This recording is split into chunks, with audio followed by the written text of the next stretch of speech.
अस्सलाम वालेकुम। आज हमारा CS 202 fundamentals of front end development का लेक्चर नंबर 4 है। जो हमारे प्रीवियस 3 लेक्चर्स थे उसके अंदर मोस्ट ऑफ हमने जो अपने HTML के कोड्स हैं वो कंप्लीट कर लिए थे जो पेपर में आ सकते हैं। अभी जो हमारे पास ये जो टॉपिक आ गया HTML कंप्यूटर कोड का, इसमें से ज़्यादातर MCQs आएंगे और इसको जो है MCQs के हवाले से ही हम देखेंगे। इसकी जो है प्रैक्टिकल करके नहीं देखेंगे क्योंकि ये पेपर में शॉर्ट और लॉन्ग क्वेश्चन में नहीं आएगा।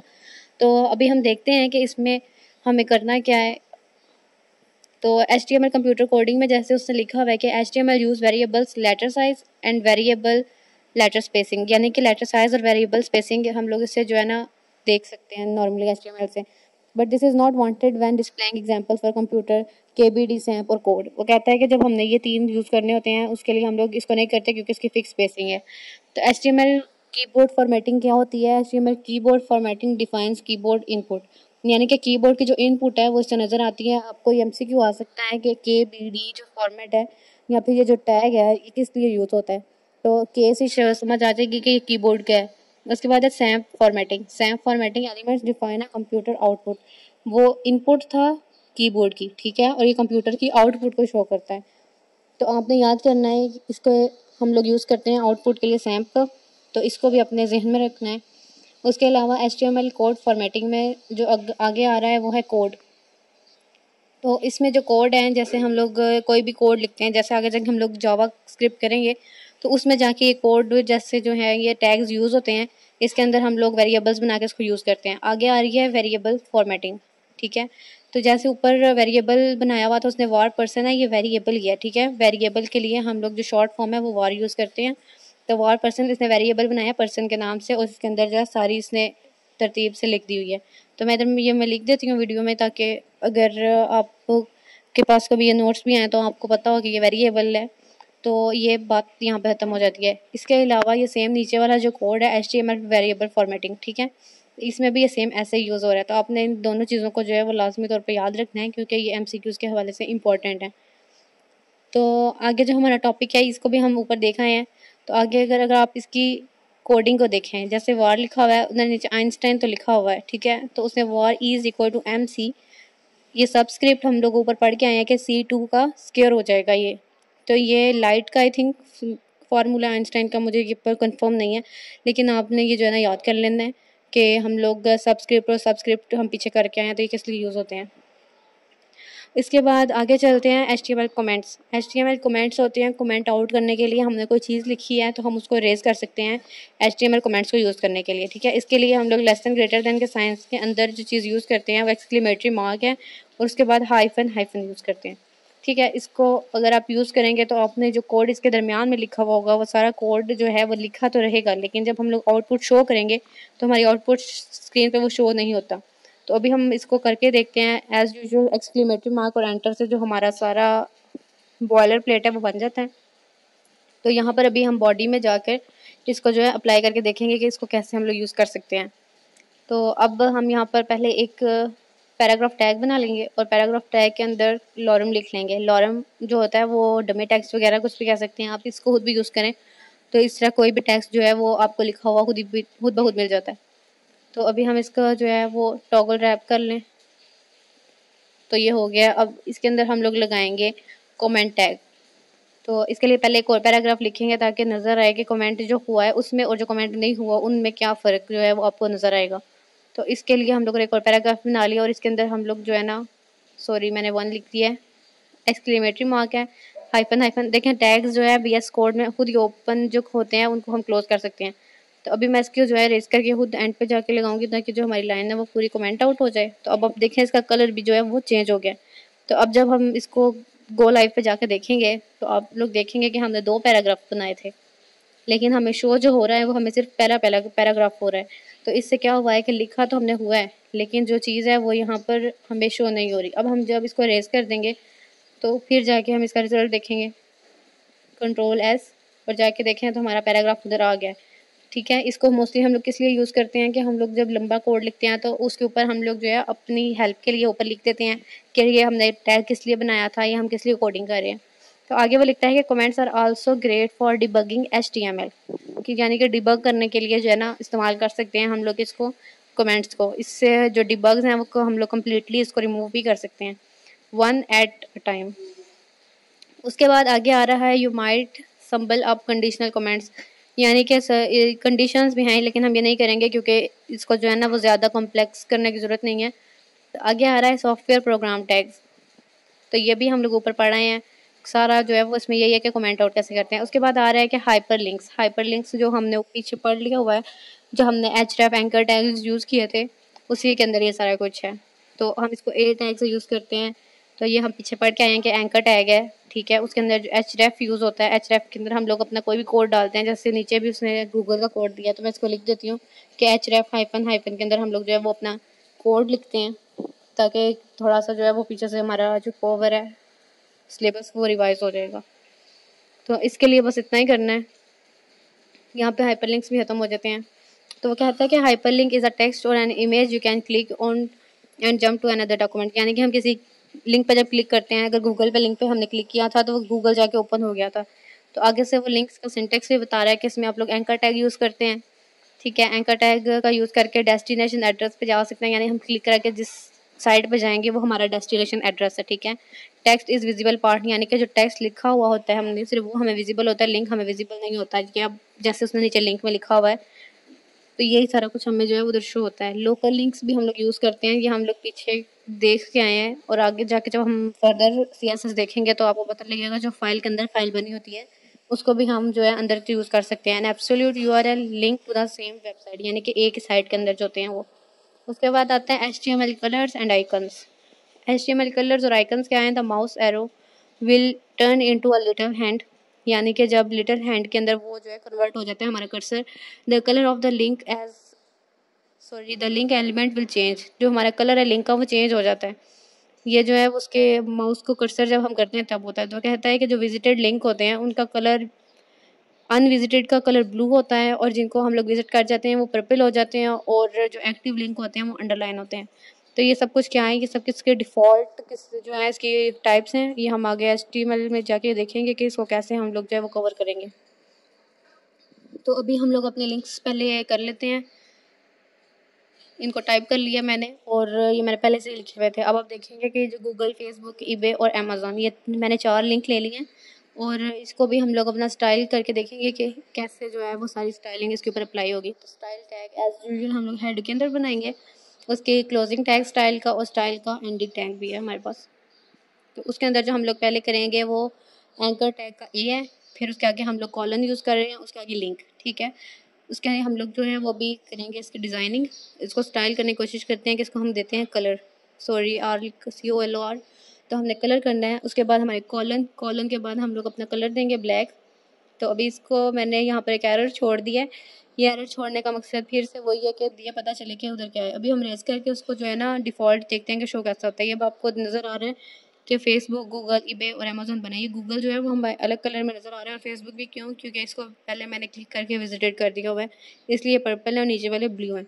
अब हमने कलर लगा दिया ब्लैक। अब यहाँ पर एक मैंने मिस्टेक छोड़ दिया। अब आप देखेंगे कि एक चीज़ मैंने छोड़ी है और इसका कलर चेंज नहीं हुआ। अब हम ब्लैक के आगे सेमीकोलन लगाएंगे जो कि टर्मिनेट करेगा। अब हम इसको देखेंगे तो आपको देखेंगे कि ईबे और अमेज़न जो है वो ब्लैक हो गए हैं। क्यों? क्योंकि ये डिफ़ॉल्ट सेटिंग को चेंज कर रहा है ए लिंक के साथ, कि जो हमारा डिफ़ॉल्ट है वो ब्लैक नज़र आए, ब्लू नज़र ना आए। अब हम इसका बैकग्राउंड कलर डाल के देखेंगे येलो ग्रीन। अब येलो ग्रीन मैंने कलर डाल दिया इसका और आप देखेंगे कि इसका कलर येलो ग्रीन हो चुका है। तो ये अच्छा नहीं लग रहा, तो इसलिए हम इसको जो है वो इरेज कर देंगे। इसकी जगह हम कोई और भी कलर डाल सकते हैं। अगर आपने कोई कलर नहीं रखना तो आप उसकी जगह ट्रांसपेरेंट डाल सकते हैं, जैसे हमें बुक वालों ने डाल कर दिखाया था। तो अभी हम विजिटेड देखते हैं। विजिटेड को मैंने कर दिया कि लिंक कलर उसका ब्लैक कर दो और उसकी टेक्स्ट डेकोरेशन जो है वो नन कर दो। Ctrl+S और जाके हम देखेंगे तो हमारे जो विजिटेड लिंक्स थे जो पहले पर्पल कलर के थे, अब आप देखेंगे कि वो ब्लैक हो गए हैं गूगल और फेसबुक का, ठीक है। तो अब यहाँ पर ये भी हमारा जो टॉपिक है वो क्लियर हो गया। आगे हमारे पास आता है कि हमने जो होवर करवाना है इसको। तो होवर करवाना क्या होता है कि जब हम अपने माउस का कर्सर किसी चीज़ के ऊपर, लिंक के ऊपर लेके जाते हैं तो कभी वो अंडरलाइन होता है, कभी अंडरलाइन नहीं होता और उसका कलर चेंज हो रहा होता है। मेरा यहाँ पर आपको माउस नज़र नहीं आएगा क्योंकि मेरी से इसकी सेटिंग नहीं हुई, मैंने इसकी सेटिंग नहीं थी की रिकॉर्डिंग करते हुए। तो जब आप इसका कोड लिखेंगे तो आपको लाजमी नज़र आएगा। तो अभी देखिए मैंने गूगल को क्लिक किया तो गूगल के ऊपर गूगल हमें साइट खुल के नज़र आ गई है। तो अब हम जो है इसका थोड़ा आगे चलते हैं, होवर भी करके जो है ना इसकी कोडिंग करके देख लेते हैं कि होवर क्या है। तो जहाँ पे हमने विजिटेड लिखा था, एक कॉलम विजिटेड, वहाँ पे हम होवर लिख देंगे। उसका जो कलर है, जब हम उसके ऊपर कर्सर लेके जाएं अपना, तो उसका मैं चाहती हूँ कि कलर जो है वो रेड करते हैं। तो मैंने कलर जो है उसका सिलेक्ट कर दिया, कंट्रोल एस जाके देखेंगे। अब आप देखें कि मेरा माउस जब उसके ऊपर जा रहा है, तो गूगल पे आप देखें, फेसबुक पे, ईबे और अब अमेज़ॉन, तो इनका कलर क्या हो रहा है, जब मेरा माउस उसके ऊपर है, उसका कर्सर ऊपर है, तो इन लोगों का कलर जो है वो रेड कलर का हो गया। तो यहाँ पर हमारा जो होवर वाली प्रॉपर्टी थी वो भी हमने देख ली है। और नेक्स्ट हमारे पास आ रहा है विजिटेड, फिर से दोबारा, ये सॉरी, ये मैंने दोबारा गलत स्पेलिंग लिख दी है इसके, विजिटेड। तो अब आप देखेंगे कि जो हमारे विजिटेड थे वो पर्पल है। जो मैं पीछे पहले बोलना भूल गई थी, इसलिए मैंने उसको जो है वो दोबारा से आपको शो करवा दिया। अमेज़ॉन पे हम जा रहे हैं, तो अभी हमने अमेज़ॉन को क्लिक किया है, तो अब आप देखेंगे कि उसका कलर पर्पल हो गया। और हमारे पास अब जो ब्लू रह गया है, जो अनविजिटेड सिर्फ रह गया है, वो हमारे पास कौन सा था, ईबे का। अब हमारे पास लास्ट प्रॉपर्टी रह गई है एक्टिव की। एक्टिव कब यूज़ करते हैं हम लोग? एक्टिव को हम यूज़ करते हैं जब आप क्लिक करेंगे और वो क्लिकेबल होगा, एक्टिव होगा, लिंक चलता होगा। जब आप उसको उस टाइम क्लिक करेंगे, तो वो जो क्लिक ऑन मूवमेंट पे होगा ना, उसका कलर चेंज, उसको हम इसके लिए हम एक्टिव यूज़ करते हैं। तो अभी हम एक्टिव कर रहे हैं, तो उसको हम कलर जो है वो देख लेते हैं। उसको मैं कलर दे रही हूँ ब्लू कलर, क्योंकि इस तरह के डार्क कलर जो हैं वो रिकॉर्डिंग में अच्छी तरह साफ तरह से नज़र आते हैं, अगर जूम आउट भी हो तो जूम। अब मैं इसकी जगह ग्रीन कलर रख रही हूँ, ये अजीब सा कोई पैरेट सा कलर है, तो ये रख के देख लेते हैं। अब आप देखेंगे कि जैसे देखने में इसके ऊपर कोई भी आपको चेंज नज़र नहीं आ रहा, लेकिन हमने कलर क्या रखा हुआ था, ग्रीन। और मैंने इस बात को पहले बताया कि कब नज़र आएगा, जब हम उसके ऊपर क्लिक करेंगे। जैसे मैंने गूगल पे क्लिक किया, आप देखेंगे गूगल के ऊपर हूँ मैं, अभी इसको क्लिक किया हुआ मैंने, तो वो कलर क्या दिखा रहा था, ग्रीन पैरेट सा कलर है, वो उसको शो कर रहा है। और गूगल हमारा ओपन हो गया। तो ये सिर्फ इतना सा जो है ना एक्टिव का काम है, कि हम लोग इसको स्टाइल करते हैं कि जो है ना थोड़ा सा जो आगे से यूज़र इसको इस्तेमाल कर रहा है उसके लिए जो है ना थोड़ी सी इंटरेस्टिंग चीज़ें बन जाएँ।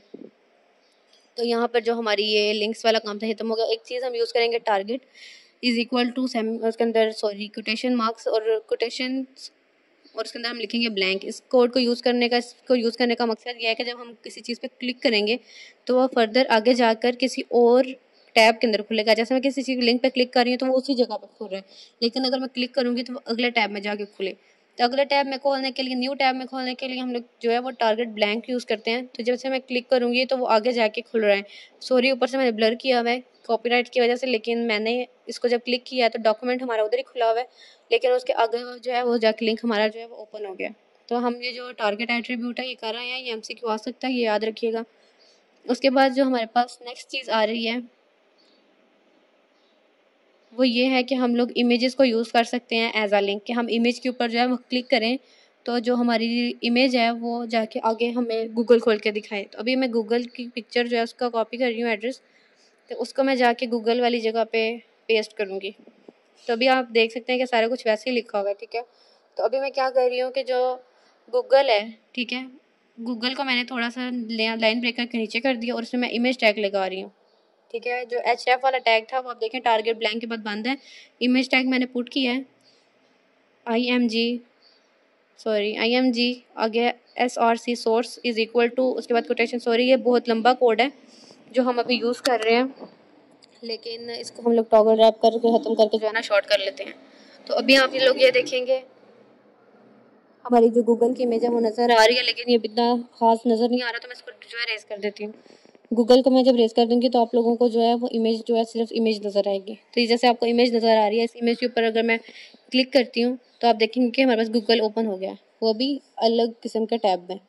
तो यहाँ पर ये काम क्लियर हो गया है। उसके बाद हम लोग HTML लिंक्स यूज़ कर रहे हैं। उसके अंदर है ID attribute. ID attributes can be use to create bookmark inside HTML documents और not displayed in any special way, they are invisible to the readers. यानी कि ये देखने वालों को नज़र नहीं आती, लेकिन हम लोग बुकमार्क यानी कि अलग किस्म की स्पेसिफिसिटी देने के लिए उसको यूज़ कर सकते हैं।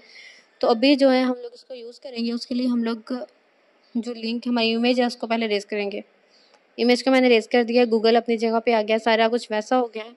तो यहाँ पर जहाँ मैं अब ID डालूंगी वो आप देखें H1 के आगे मैं एक ID दे रही हूँ, ID इज़ इक्वल टू, उसके बाद कोटेशन मार्क्स आ गए हैं, उसके अंदर मैं लिख रही हूँ ID1, यानी ID इज़ इक्वल टू के बाद जो आ रहा है वो ID का नाम है। तो अब मैं स्टाइल टैग में जाऊँगी और मैं इसको अलग से जो है एक स्टाइल बना के इसको स्टाइल करने की कोशिश करूँगी। एक मिनट, कहाँ गया, इसको नीचे कर लेते हैं, एक्टिव के नीचे, सॉरी ऊपर कर लेते हैं क्योंकि एक्टिव से पहले आ रहा है वो। तो यहाँ पर हैशटैग यूज़ करेंगे हम लोग आईडी को यूज़ करने के लिए। क्लास के लिए हम लोग डॉट यूज़ करते हैं और आईडी के लिए हैशटैग। तो ये हमने हैश यूज़ करके आईडी 1 लिख दी है। उसके बाद करली ब्रेसेस हैं, सब कुछ जैसा भी हमारा उसका सिंटैक्स है। उसके बाद हम लोग एंकर टैग जो ए है, नहीं इतना कॉम्प्लेक्स नहीं करेंगे, सिर्फ सिंपल सा इसका कोड लिखने की कोशिश करती हूँ। इसके अंदर मैं लिख देती हूँ, कलर चेंज कर लेते हैं हम H1 कलर सी। तो उसका मैंने कलर कर दिया ब्लू वायलेट सॉरी। तो उसका जो मैं टेक्स्ट है वो मैं डेकोरेशन दे देती हूँ डॉटेड। इसको डॉटेड देने का मकसद ये है कि डॉटेड की जो प्रॉपर्टी है वो हम पीछे यूज़ नहीं करके आए। तो ये कलर उसको देखिए, हमारा ए लिंक जो है ये H1 था, इसके कलर जो है वो चेंज हो गया, लेकिन इसके ऊपर डॉटेड वाली प्रॉपर्टी क्यों नहीं चली? क्योंकि वो लिंक पे चलनी थी। क्योंकि लिंक जैसे नीचे अंडरलाइन होता है, उस अंडरलाइन के नीचे डॉट्स आ सकते हैं और कुछ भी डैश आ सकते हैं। तो हम लोग उधर यूज़ कर सकते थे लेकिन नहीं की। तो ये मैं ये बताने के लिए इसको यहाँ पर यूज़ कर रही हूँ, क्योंकि हम इसको किसी और जगह पे यूज़ नहीं कर सकते। तो यहाँ पर ये हमारा जो है वो कंप्लीट हो गया लिंक्स वाला। इमेज जैसे हम यूज़ कर सकते हैं लिंक बना के। उसके बाद जो इमेज है can defined with image tag है। उसके बाद इसके अंदर कौन सा टैग यूज़ हो रहा है और हम URL यूज़ कर सकते हैं। ये इसके सिंटैक्स में था जो हमने कर लिया है। ऑल्ट एट्रीब्यूट हम लोग कर रहे हैं कि हम किस लिए यूज़ करते हैं, कि हम उसके जो है एट्रीब्यूट अलग से बताना चाह रहे हैं कि इसके अंदर क्या था। स्क्रीन रीडर्स उसको यूज़ कर सकते हैं। विड्थ एंड हाइट भी हम पीछे कर रहे हैं। हाइट और स्टाइल क्या होते हैं ये हम पीछे पढ़ रहे हैं कि ये हाइट और स्टाइल एट्रीब्यूट्स HTML5 के अंदर वैलिड हैं, जिनको हम यूज़ करके अपनी इमेज को साइज़ कम थोड़ा कर सकते हैं। उसका इमेज इन अदर फोल्डर, ये इमेज जो हमने पहले एक बार यूज़ की थी सोफ़े वाली, मुझे याद है, वो हम लोगों ने अपने फ़ोल्डर के अंदर से इमेज यूज़ की थी। और दूसरा ये कि हम लोग ऑनलाइन यानी कि किसी साइट से भी उसका एड्रेस लेके इमेजेस यूज़ कर सकते हैं। तो ये अनदर सर्वर वाला वो टॉपिक है, तो जो हम पीछे क्लियर कर रहे हैं, ठीक है। तो ये दोबारा मैं करके नहीं दिखाऊंगी। Using an image as link, ये हम लोग कर रहे हैं। मैं बता रही हूँ CS202 की बुक में ना काफ़ी इमेज, ये जो मैप है इसको यूज़ करने की ज़रूरत नहीं है। फ्लोट करके मैं आपको इमेज दिखाती हूँ, फिर बात अपनी कंटिन्यू करूँगी। तो कॉपी इमेज एड्रेस किया है गूगल पे, हम गूगल की इमेज हमने दोबारा जो है कॉपी कर ली है। तो ये सारे मैं रेज कर देती हूँ और सिर्फ इमेज टैग को यूज़ करूँगी। तो इमेज सोर्स में हमने अपना लिंक डाल दिया है और मैं इसके स्टाइल में जाऊँगी और स्टाइल में जाके इसको फ्लोट करने की कोशिश करूँगी। तो मैं ये सारे रेज कर रही हूँ और इसकी जगह पे मैं ID1 की जगह मैं यूज़ कर रही हूँ इमेज टैग IMG करली ब्रेसेस के अंदर हम लोग बताएंगे। कलर में को मैं रेज कर रही हूँ और यहाँ पर मैं लिखूँगी फ्लोट और मैं चाहती हूँ इमेज को राइट फ्लोट कर दो। अब आप देखेंगे Ctrl+S करके जब मैं अपना डॉक्यूमेंट यानी कि जो अपना सर्वर ओपन कर रही हूँ गो लाइव पे, तो गूगल की जो इमेज है वो राइट साइड पे थी। अगर हम इसको यूज़ नहीं करते तो बाय डिफ़ॉल्ट हमारी जो इमेज है वो कहाँ होती है, आप देख लें कि वो लेफ्ट साइड पे है, ठीक है। इसके अंदर आप फ्लोट कहीं पे भी कर सकते हैं इमेज जगह पीछे। तो मैं ये कह रही थी कि बहुत सारी चीज़ें जो हैं वो रिपीटेड हैं, ठीक है। बहुत सारी चीज़ें जो उन्होंने बार बार ज़्यादा दफ़ा लिखी हैं। इसकी बुक जो है वो काफ़ी बड़ी है लेकिन इतना मुश्किल नहीं है CS202। Thank you so much.